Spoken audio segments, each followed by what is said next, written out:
주식에 대해서도 이제 말씀을 나눴지만 최근 들어가지고 가상화폐 시장도 상당히 뜨겁잖아요.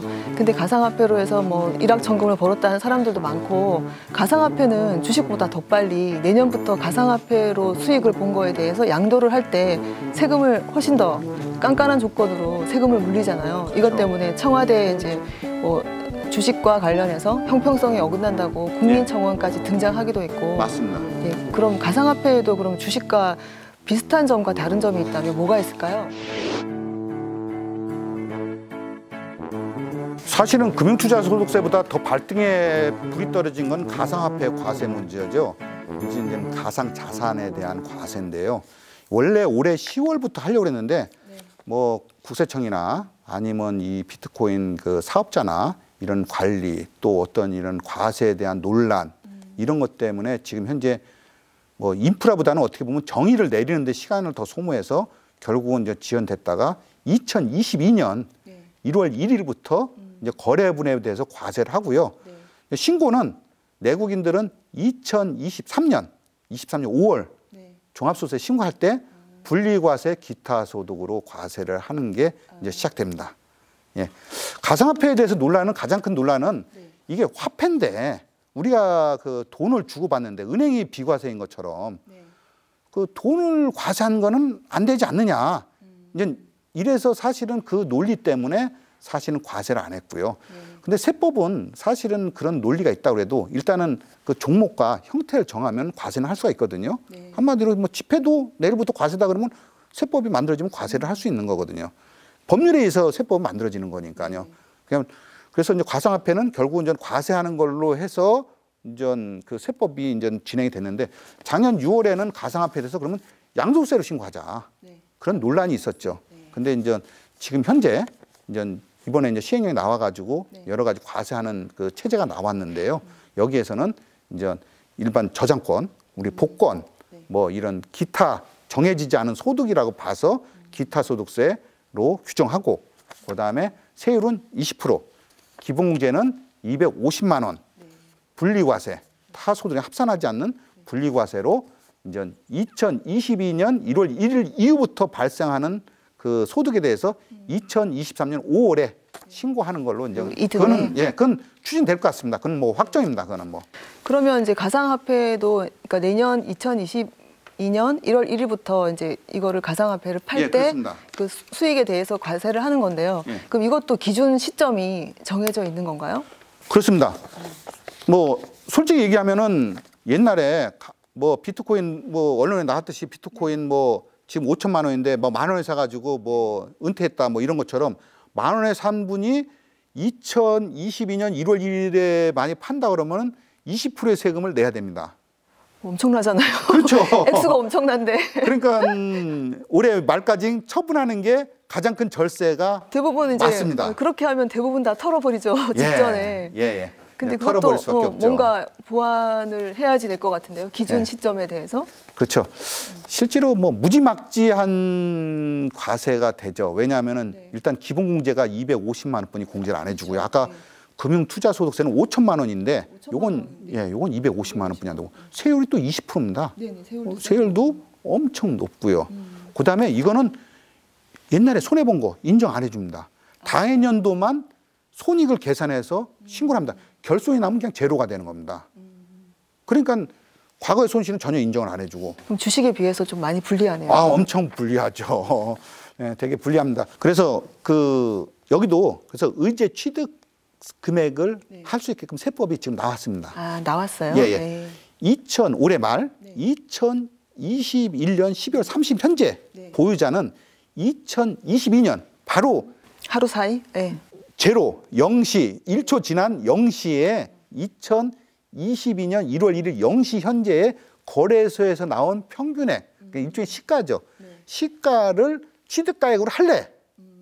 아니면은 옛날에 산 취득가액이 높다 그러면 그걸로 할래? 본인이 샀을 때? 둘 중에 높은 것을 이제 신고를 하게 되는 거죠. 본인이 옛날 산 거를 만약에 제시를 안 하면은 결국은 이제 그때 취득가액으로 되죠. 그래서 아까 얘기한 대로 좀 완화가 됐죠. 그래서 이제 지금 현재 5천만 원 이게 돼가지고 한다 그러면 앞으로도 5천만 원이 계속 간다면 과거에 취득한 사람이 내년에 되면 20% 세금을 내게 되죠. 그죠? 예. 근데 이 사람이 팔았다가 이제 그 12월 말 현재로 해서 아니면 내년 12월 말이든지 아니면 12월 말 현재로 해서 그때 갈아타가지고 취득가액 하고 1월에 판다고 그러면은 그 차익만큼만 이제 가상화폐에 대해서 과세를 당하니까 세금 차이가 엄청 크게 되죠. 세금 차이가 많죠. 예. 그래서 진짜 걱정이 되시는 분은 뭐 아까 우리 기자님이 얘기하신 대로 아까 마찬가지로 금융소득세처럼 정부에서도 걱정을 하고 있어요. 이렇게 하면 다 빠져나가는 거 아니냐.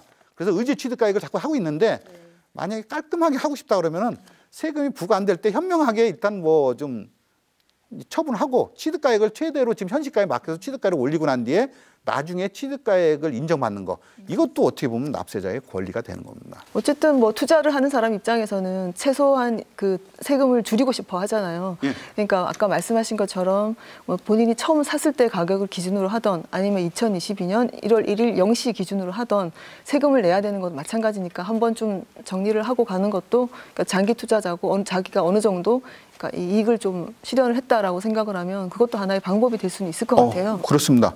좀 기자님이 현명하게 저기 하시는데 정말 이 지금 새로 나오는 신설 세목에 대해서는 납세자들이 그 절세를 하려고 그러시면은 항상 우리 기자님처럼 현명하게 요 취득가액 과거의 경비를 인정을 어떻게 받느냐 요거를 꼭 유념을 하셔야만 그리고 세법이 계속 바꾸고 있어요. 사실은 지금 급한 거는 사실 가상화폐입니다. 가상화폐. 지금 가상화폐 갖고 계신 분들이 제일 급한 거예요. 왜냐하면 250만 원만 공제가 되기 때문에 지금 가상화폐를 가지신 분은 2022년 1월 1일 팔면 다 과세 대상이 됩니다. 그렇죠. 네. 예, 그렇기 때문에 심각한 겁니다. 이게 지금. 그러니까 이 취득가액을 지금 어떻게 적정하게 본인이 인정받느냐. 요거 진짜 되게 중요한 절세 팁이고. 근데 이제 그 2022년도에 과연 이제 또 이 비트코인이나 이런 가격이 계속 올라가느냐, 떨어지느냐. 뭐 그렇게 보는데 뭐 전체적으로 보면 뭐 계속 올라가고 있는 거는 뭐 맞는 거는 같으니까요. 그 취득가액을 그 양도 그 소득 금액을 나눌 때 차익을 할 때 양도 금액과 취득가액인데 취득가액을 지금 최대로 맥시멈으로 올려놓는 거 그거 제일 중요한 절세 우리 기자님이 잘 지적을 해주셨습니다. 그리고 아까 이제 주식도 마찬가지고 가상화폐도 마찬가지고 이런 세금을 내야 되는 게 양도를 할 때 생기는 거잖아요. 그렇습니다. 그러면 양도하는 타이밍도 참 중요할 것 같거든요. 예. 그래서 뭐 내가 샀을 때 가격 대비 양도를 할 때 뭐 이게 지금 뭐 내림세다 또는 오름세다 이거에 따라서 양도할 때 세금을 또 줄일 수도 있고 늘릴 수도 있고 본인이 늘리는 건 아니지만 그렇죠. 그런 타이밍을 좀 보는 것도 중요할 것 같네요. 뭐 솔직히 말하면은 뭐 이거는 사실은 이런 투자를 하시는 분은 사실은 세금은 고민을 별로 안 하죠. 왜냐하면은 이익을 보는 거에서 세금이 나오는 거지 손해를 본 거에서 세금은 나오는 건 아니니까 일단은 이제 투자를 해서 세금 걱정보다는 일단 투자를 해서 효과적으로 해서 이익을 보시고 기자님이 아니 생기지도 않은 김치국부터 마시지 마시고요. 아니 이익도 없는 자꾸 세금 걱정하면 어떡합니까? 일단은 아니 그래도 모든 걸 다 감안을 해봐야 되니까. 네. 너무 고민을 많이 하지 말고 그 저기로 어떻게 해서 투자해서 이익을 볼까 많이 고민을 하시고요. 근데 분명한 거는 이렇게 신설 세목이 생기니까 가상화폐에 대해서 만약 가상화폐도 과세 안 한다는 문제가 나오면은 이런 걱정을 할 필요가 없죠. 그렇죠. 예, 근데 이제 가상화폐도 과세를 한다고 그러고 지금 올해 또 급등을 했고 또 내년에도 유지된다는 지금 뭐 그렇게 예측이 된다고 그러면은 이 취득가액을 내가 최대로 연말까지 올려놓는 거 요게 상당히 중요한 그런 화두가 되죠. 손실을 공제 못 받는데 취득가액도 인정 못 받는다? 이건 되게 억울할 수가 있거든요. 그러니까 이제 새롭게 세금이 생기다 보니까 지금까지는 생각 못했던 그런 부분이잖아요. 그렇습니다. 그 부분에 어떻게 좀 절세를 할 수 있을까? 그걸 좀 많이 염두에 둬야지 될 것 같네요. 그러니까 지금 현재는 가상화폐는 올해 내년 그 시행일에서 거의 이제 나왔습니다. 거의 시행이 나왔고 지금 다만 이제 그걸 총괄 관리하는 이 가상화폐 사업자 이제 선정이 지금 진행이 되고 있습니다. 왜냐하면은 그냥 우리 그 투자자들이 그냥 가서 막 신고를 하시는 게 아니고요. 이제 여러 가지 뭐 우리 4대 그 거래소가 있지 않습니까? 거래소에서 이 거래 내용을 또 놓치지 말라고 구세청에 또 다 보내줍니다. 또. 예, 그래서 다 보내주니까 이제 그런 사업자도 구세청에서 받는 그런 시스템도 만들어야 됩니다. 그래서 하는데 일단 이것도 거래소는 좀 단일화 하시는 게 좀 좋습니다. 가상화폐도? 예, 가상화폐도 가급적이면 지금 앞으로 이 금융이나 투자는 무조건 자기가 하는 주 거래처가 좀 단순화시켜야지 여러 가지 그 관리하고 이런 부대 비용이 적게 들어가고 또 성인선출법에서 계산하기 좋으니까요. 그다음에 거기서 거의 다 구세청에 그대로 자료를 통보해서 신고 안내 자료가 또 오니까요. 꼭 그렇게 꼭 주의를 하시는 게 여러 가지 좋을 겁니다. 네. 그리고 좀 화제를 약간 바꿔서 예. 그 매년 납세자의 날에 그 일반인을 비롯해서 모범 납세자를 매번 선정을 하잖아요. 예, 그렇습니다. 그럼 항상 보면 연예인들 중에서도 모범 납세자를 선정을 해서 뭐 보통 남녀 이런 식으로 많이 해가지고 그렇습니다. 모범 납세자로 이제 표창도 받고 예. 그리고 국세청 홍보대사로도 활동을 하던데요. 맞습니다. 그렇게 하는 기준, 연예인들이 그런 모범 납세자가 되는 선정되는 기준이 있다면 어떤 게 있고 예. 또 그렇게 모범 납세자가 되면 연예인들도 그렇고 일반인들도 같이 선정이 되잖아요. 예, 그렇습니다. 어떤 혜택을 보는지 그게 좀 궁금하네요. 근데 국민들이 뭐 이 지금 방송을 보시는 모든 분들이 다 성실납세자 자부하고 사실은 뭐 자의반, 타의반으로 성실납세자가 대부분 되시죠. 이제 그렇게 하고 뭐 대부분이 지금 보시는 분이 다 모범 납세자십니다.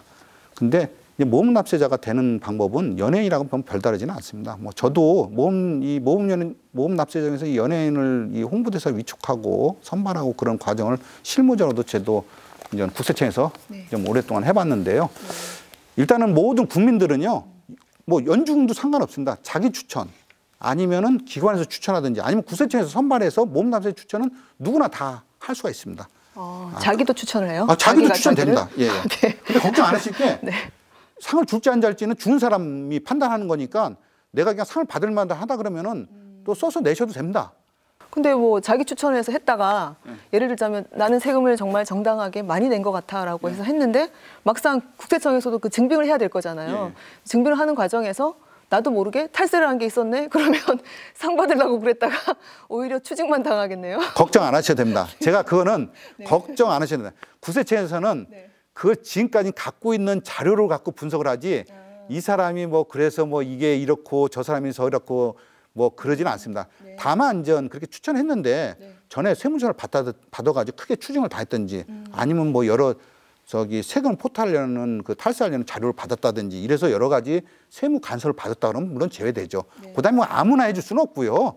상도 뭐 그 반 학생한테 다 주면 좋지만 그래도 모범이 되는 사람을 줘야 되죠. 상징적인 예, 사람들한테. 상징적인 거. 또 그런 것도 업종도 봐야 되고 또 뭐 제조업체 위주로 또 중소기업 위주로 또 납세 기준으로 또 여러 가지 여튼 조사해서 검증한 결과로 뭐 이런 걸로 하기 때문에 결국은 또 요 순서대로 또 정해서 하다 보니까 모든 국민이 받을 수는 없고요. 급여 근로소득자는 뭐 상징적으로 1년에 뭐 사실 모든 분이 근로자니까 아니 근로소득자야말로 그 뭐 유리지갑이잖아요. 월급이 들어오면 정말 자연적으로 세금을 안 낼 수가 없는 구조인데 많이 받나요, 상을? 모범 납세자로? 근로소득자는 솔직히 말해서 납세자 권리를 많이 주장하시지만 사실은 뭐 헌법에 정한 납세 의무를 이행하는 거니까 당연히 하시는 거니까 뭐 국민이 다 모범이죠. 뭐 다 모범인데 상을 받을 필요는 없죠. 그럼 상 안 주나요? 예, 안 줍니다. 정말이요? 예, 좀 사업을 해서 이제 그런 거를 본인이 이제 상이라는 게 그거 아니까 이 사람이 이렇게 해서 아니면 이 사람이 이런 걸 해서 많은 사람에게 좀 그렇게 좀 이렇게 성실납세에 대해서 의식을 고양할 수 있는 사람이 주는 거지 그냥 자기 월급 하나 내는 사람한테 상을 주는 건 그렇게 자부심에는 큰 의미가 없죠. 예, 그래서 월급 받는 근로소득자는 뭐 그렇게 저도 뭐 기억에는 뭐 한두 명 정도로 받고 아주 뭐 좀 특이한 아름다운 납세자 뭐 이런 식으로 해서 드린 적이 있고요. 이제 기본적으로 이제 여러 가지 분석할 때 근로소득자는 분석할 수 있는 게 없어가지고 성실도가 분석이 안 나오거든요. 기본적으로 모범 납세자는 일단은 이제 이렇게 접수를 하시면은 국세청에서 정한 성실도 분석을 합니다. 사람이 한 게 아니고요. 기계가 합니다. 국세청에서는 이제 60년대부터 전산 시스템을 구축해서 70년대부터 분석을 했습니다. 그래서 사실은 사업자나 개인 사업자들은 국세청에서 이 사람이 어느 정도 성실도라는 거를 전산으로 압니다. 근데 직원은 이제 이쪽 대입이죠. 대입인데 뭐 세부에도 분명히 명시가 돼 있습니다. 성실도 분석을 한다고. 그래서 사실은 이 사람의 성실성이 어느 정도 있나 요거는 이미 파악이 돼 있습니다. 이미 70년대부터 그건 나오기 시작했습니다. 그래서 그 성실도의 상위 랭킹이 돼야 되는데 그러면 내가 어떻게 하면 성실도가 높은가 이게 사실은 전산을 하다 보니까 사실은 좀 애매모호합니다. 왜 그러면 그렇죠. 어떻게 성실한지를 첫째는 이제 업종별로 보고요. 그다음에 이제 이 크기로 또 이 외형이나 또 소득 수준, 또 납부 기준 여기서 다 가점별로 이렇게 점수가 들어갑니다. 그러다 보니까 내가 어디에 맞춰야지 성실하게 나오는 거야. 그러니까 중요한 거는 자기 업종에서 성실도가 좋은 사람이 성실도가 좋은 거거든요. 그 성실도라고 하는 게 세금을 밀리지 않고 잘 내는 이런 걸 얘기하는 건가요? 그거 플러스 애매한 것 같은데. 뭐 대표적으로는 작년보다 올해 많이 신고했고. 아, 신고 또, 액수가 많으냐, 또 밀리지 않고 꼬박꼬박 타 내느냐. 업종보다는 뭐 이제 예를 들면은 1,000만 원을 파는데 타 업종은 경비가 500만 원 드는데 똑같은 타 업종이 아니라 똑같은 업종인데 나는 매출을 100만 원 해서 50만 원이 경비라고 했는데 저기 B라는 사람은 100만 원인데 경비가 10만 원 들어서 가지고 요 가치가 더 많이 해서 세금을 많이 냈다. 이런 그 신장률 같은 거, 부가율 이런 것들은 다 지수로 다 이렇게 봅니다. 근데 요 중요한 게 바로 여러분 정기조사가 바로 이 성실도 분석으로 해서 정기조사가 선정됩니다. 정기조사는요, 1번이 성실도 분석이고요. 네. 2번이 장기 미조사입니다. 그래서 이제 흔히 순환조사라는 말을 하거든요. 예, 그래서 이 성실도 분석을 하고요. 그 다음에 여러 가지 이제 그런 과세자를 봐서 모험사업자를 그 중에서 엄선해서 그래서 이제 정해서 이제 추천을 하고 12월 되면 추천하고 그럼 재경부에서 다 해서 이제 풍포장을 나누고 그래서 이제 모험사업자를 정하는데요. 되게 이제 이 연예인들은 대통령상으로 되게 이제 줍니다. 왜냐하면 이제 업종으로 보면 그 대통령상 이상은 대고액 납세자거든요. 근데 대통령상 밑에부터는 이제 선액 납세자 위주로 가기 때문에 그래서 이제 선액 납세에서 줄 수 있는 최고 단위가 대통령상이기 때문에 이제 대통령상을 주고요. 어제 납세자는 맞아가지고요. 그 수상을 이제 했고요. 올해는 조정석 씨랑 박민영 씨가 예, 박민영 씨가 했고, 연예인 예, 어제 구세청에서 조만간 홍보대사를 위촉을 할 거라고 발표했습니다. 5월 달에 이제 홍보대사 4월이나 5월 달에 홍보대사 위촉하고 구세청 이제 홈페이지 같은 데 들어가면 화보 나옵니다. 그런 촬영도 하고 이제 국민을 위해서 성실납세 같은 행사가 있으면은 그때 많은 협조도 해주고요. 예, 그렇게 하고 있습니다. 그러면 일단 뭐 모범 납세의 기준은 일반인들하고 연예인이 다 비슷할 것 같은데요. 예, 그렇습니다. 연예인 그 모범 납세자로 선정되기 위해서는 또 별도의 기준이 좀 있을 것 같아요. 단순히 세금만 잘 냈다고 되지는 않을 것 같고요. 맞습니다. 매년 보면 그 무렵에 활동을 좀 많이 하고 이미지가 좋은 그런 연예인들이 주로 그러니까 홍보대사로 활동을 많이 하던데 예. 어떤 기준이 있을까요? 일단 뭐 연예인들은 공인이지 않습니까? 그래서 일단은 그 상을 줄 때까지는 평판이 좋아야죠. 모범적이어야 되죠. 한마디로 뭐 요새 연예인들 자칫해가지고 무슨 가정사가 있다든지 아니면 어떤 그 공인으로서 좀 약간 잘못된 행동이 있으면은 그런 선정한 그 부처에서도 상당히 곤란하죠.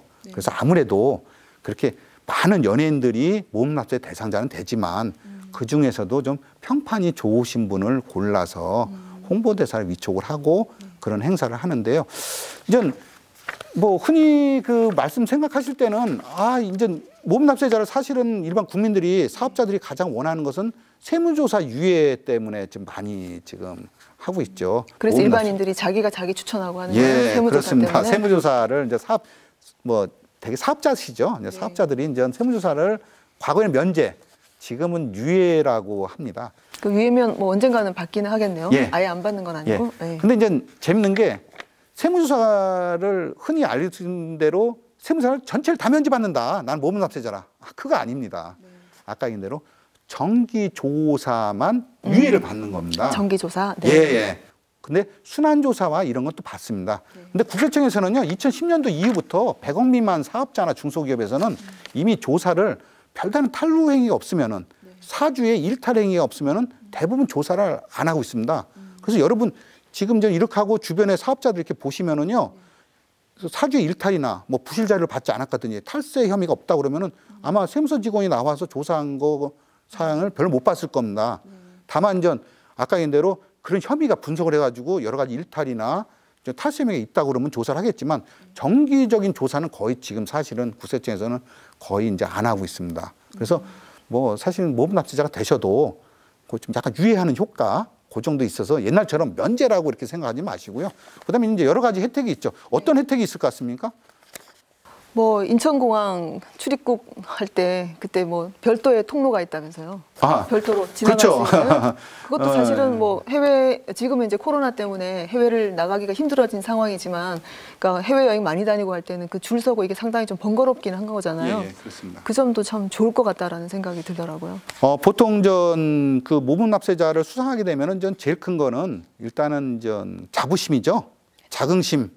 예, 일단은 또 기업 같은 경우는 자랑이고요. 그렇죠. 예, 또 이제 성실 납세했다는 또 사회에 본인이 사회에 기여했다는 그런 자기가 법만큼 사회에다가 돌려줬다는. 그렇습니다. 게 자기가 있잖아요. 공적으로 네. 이렇게 돌려줬다는 또 충실하게 세금을 잘 냈다는 도덕적인 구세청에서 사람이다. 검증을 해줬다는 네. 뭐 도덕적인 것까지는 몰라도 일단은 세금에 있어서는 탈루가 없다. 그렇게 해가지고 우리가 그 구세청 우리라고 그러는데 자꾸 제가 구세청 출신에서 그렇게 너무 얘기하는데 구세청 위주로 말씀하시는 것 같은데요. 네. 근데 하여튼 뭐 나름대로 네. 뭐 구세청에서 세무조사 받고 나면 주가가 올라가는 경향이 있습니다. 뭐 한번 이거 검증이 됐다. 세무조사를 해서. 받고 나면 주가가 올라가요? 예. 저도 조사를 옛날 대기업 조사를 하고 보면은 가서 이렇게 조사를 해가지고 되면은 이제 옛날에 대기업들이 수시조사 많지만 기본적으로 순환 정기조사가 많습니다. 보통 5년에 한 번씩은 꼭 받거든요. 그럼 이제 하면은 저기 농담으로 네. 그 회사에 이제 그 큰 대기업의 그 임원이 우리 주식 올라간다고? 올라가겠네요. 딱 그런 얘기를 합니다. 끝나면은. 그래서 주가 올라가기에 큰 문제 없이 우리 열심히 하고 있으니까 좀 잘 봐달라고. 뭐 옛날에는 그런 일도 있었죠. 세무조사를 해서 아무 문제가 안 나올 때가 그런 거고. 그렇죠. 세무조사를 했다가 뭔가 문제가 생겼다 그러면 주식이 올라가는 게 이제 문제가 걱정 아니라. 안 하시게 네. 되는 게 국세청 직원은 지금이나 과거나 그 납세자에 대한 정보를 유출을 하지 않습니다. 네. 어디에도 구세청에서 납세 정보를 유출했다는 얘기는 없어요. 네. 근데 다만 조사받다 이거는 회사에서 공시해서 나오는 겁니다. 저도 구세청에서 조사국에 그렇게 평생을 근무했지만 저 하나도 납세자의 정보를 유출 안 했다, 절대로 유출 안 했다는 그런 자긍심이 있습니다. 뭐 여러 가지 그 구세청에서 보면은 뭐 그 자료를 요구하는 게 꼭 그 뭐 꼭 사회단체뿐만 아니라 뭐 언론 또 뭐 정부 또 뭐 국회에서도 많이 요구를 하거든요. 근데 되게 엄정하게 뭐 세법에도 정해져 있고요. 내부적인 규정도 분명하게 있겠네요. 내부적인 규정도 네. 여러분이 상상 이상으로 정보 유출에 대한 징계가 큽니다, 아주. 심해요. 예, 그래서 이제 그런 게 있습니다. 그래서 이제 모분 납세자들이 이제 제일 하는 건 그런 어떤 자긍심인데요. 근데 이제 제가 뭐 그때 한번 연예인들을 선발하고 나중에 이제 그 매니저면 연예인이랑 직접 통화할 일은 없죠. 알다시피 이제 매니저랑 통화하는 거죠. 그 기획사하고. 이렇게 됐는데 혹시 모분 납세자로 일반인들은 이제 세무조사 면제 사업가는 제일 큰 거를 보고요. 그다음에 이제 공연주차장 무료, 무슨 뭐 연수원 사용, 뭐 금융 할인 있는데 이런 거는 어차피 모분 납세자가 되신 분들은 별로 큰 의미가 없고 세무조사가 제일 크거든요. 공영주차장 무료. 네, 한대 됩니다. 네. 근데 이제 연예인들한테 물어봤어요. 혹시 뭐가 제일 하냐? 근데 제일 좋냐? 어차피 이제 지금 구세청의 세무조사 이렇게 보면은 그래도 나름대로 다 엄선했기 때문에 특별하게 뭐 나중에 탈루 혐의가 있지 않으면 대부분 모분 납세자거든요. 근데 이제 어떤 게 있냐 했더니 그 공항 이용하는 게 제일 좋았다. 왔다 갔다. 최고다 그게. 쉽게 지나가고. 예, 왜냐하면 이제 일반인하고 섞여가지고 이렇게 그 하는데 요새 이제 전자인증해서 약간 그런 메리트가 사라졌는데 옛날에는 이제 이렇게 쭉 줄 서서 나갔지 않습니까? 줄 서서 나갈 때 전용 통로를 해서 쫙 나가버리고. 공항 이 출입구를 런웨이처럼 런웨이처럼 쫙 나가고. 공항 패션도 찍히고. 예, 그다음에 지금 현재 인천 이청사인가요? 거기는 그 모분 납세자 그 비즈니스 센터도 있습니다. 비즈니스 센터. 예, 그 동반자도 같이 들어갈 수 있거든요. 예약을 해야 됩니다. 예, 예약하시고 그래가지고 좀 남볼 때 쭉 나갈 때 뭐 한 분은 그런 얘기를 하더라고요. 뭐 당사자는 탁 해가지고 쫙 나가는데 옆에 수행원들은 못 나가가지고 옆에서 이게 빠져서 들어가니까 이게 동행자 3인 이내까지 이렇게 그게 안 되거든요. 그러니까 이제 못 나가서 삐죽해가지고 안에서 연예인이 아이 니네들도 상 받지 왜 그랬어? 뭐 이런 그 서했습니다. 예. OBS